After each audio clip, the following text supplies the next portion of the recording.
ನಮಸ್ಕಾರ, ನೀವು ನೋಡ್ತಾ ಇದ್ದೀರಾ ಶ್ರೀ ಮಾರಿಕಾಂಬಾ ಡಿಜಿಟಲ್ ಟಿವಿ. ನಾನು ಸೃಷ್ಟಿ ನಾಯ್ಕ್. ಯಲ್ಲಾಪುರ ತಾಲೂಕಿನ ಅರ್ಬೈಲ್ ಘಟ್ಟದಲ್ಲಿ ಇಂದು ಬೆಳ್ಳಂಬೆಳಗ್ಗೆ ನಡೆದ ಭೀಕರ ರಸ್ತೆ ಅಪಘಾತ ಇಡೀ ರಾಜ್ಯವನ್ನೇ ಬೆಚ್ಚಿ ಬೀಳಿಸಿದೆ. ಧಾರವಾಡದಿಂದ ಧರ್ಮಸ್ಥಳ ಹಾಗೂ ಮಂಗಳೂರು ಪ್ರವಾಸಕ್ಕೆ ತೆರಳುತ್ತಿದ್ದ ತೂಫಾನ್ ಕ್ರೂಸರ್ ವಾಹನ ಲಾರಿಗೆ ಮುಖಾಮುಖಿ ಡಿಕ್ಕಿ ಹೊಡೆದ ಪರಿಣಾಮ ಆರಂಭದಲ್ಲಿ 6 ಮಂದಿ ಸ್ಥಳದಲ್ಲೇ ಸಾವನ್ನಪ್ಪಿದ್ದರು. ಇದೀಗ ಚಿಕಿತ್ಸೆ ಪಡೆಯುತ್ತಿದ್ದ ಮತ್ತೋರ್ವ ಗಾಯಾಳು ಕೂಡ ಆಸ್ಪತ್ರೆಯಲ್ಲಿ ಮೃತಪಟ್ಟಿದ್ದು, ಸಾವಿನ ಸಂಖ್ಯೆ 7ಕ್ಕೆ ಏರಿಕೆಯಾಗಿದೆ. ಈ ದುರ್ಘಟನೆಯ ಸಂಪೂರ್ಣ ವರದಿ ಇಲ್ಲಿದೆ. ಯಲ್ಲಾಪುರ ತಾಲೂಕಿನ ಅರ್ಬೈಲ್ ಘಟ್ಟದ ಬಳಗಾರ್ ಸಮೀಪ ರಾಷ್ಟ್ರೀಯ ಹೆದ್ದಾರಿ 52ರಲ್ಲಿ ಈ ಭೀಕರ ರಸ್ತೆ ಅಪಘಾತ ಸಂಭವಿಸಿದೆ.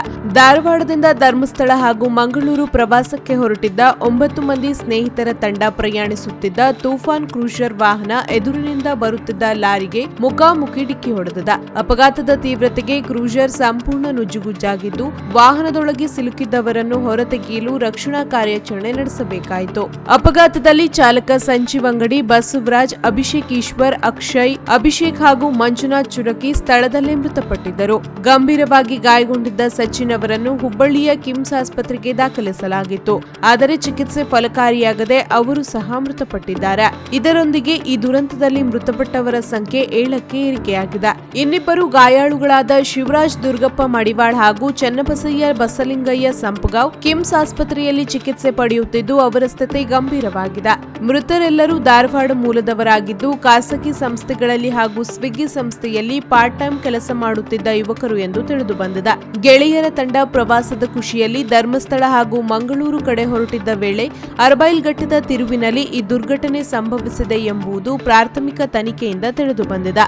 ಅಪಘಾತದ ನಂತರ ರಾಷ್ಟ್ರೀಯ ಹೆದ್ದಾರಿಯಲ್ಲಿ ಕೆಲಕಾಲ ಸಂಚಾರ ಅಸ್ತವ್ಯಸ್ತಗೊಂಡಿತ್ತು. ಘಟನಾ ಸ್ಥಳಕ್ಕೆ ಯಲ್ಲಾಪುರ ಠಾಣೆ ಪೊಲೀಸರು ಹಾಗೂ ಹೆದ್ದಾರಿ ಗಸ್ತು ಸಿಬ್ಬಂದಿ ಭೇಟಿ ನೀಡಿ ಪರಿಶೀಲನೆ ನಡೆಸಿದರು. ಮೃತದೇಹಗಳನ್ನು ಮರಣೋತ್ತರ ಪರೀಕ್ಷೆಗೆ ರವಾನಿಸಲಾಗಿದ್ದು, ಅಪಘಾತದ ನಿಖರ ಕಾರಣವನ್ನು ಪೊಲೀಸರು ತನಿಖೆ ನಡೆಸುತ್ತಿದ್ದಾರೆ. ಘಟನಾ ಸ್ಥಳಕ್ಕೆ ಡಿಸಿ ಲಕ್ಷ್ಮೀಪ್ರಿಯಾ, ಎಸ್ಪಿ ದೀಪನ್ ಭೇಟಿ ನೀಡಿ ಪರಿಶೀಲನೆ ನಡೆಸಿದ್ದಾರೆ.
ಹಾಂ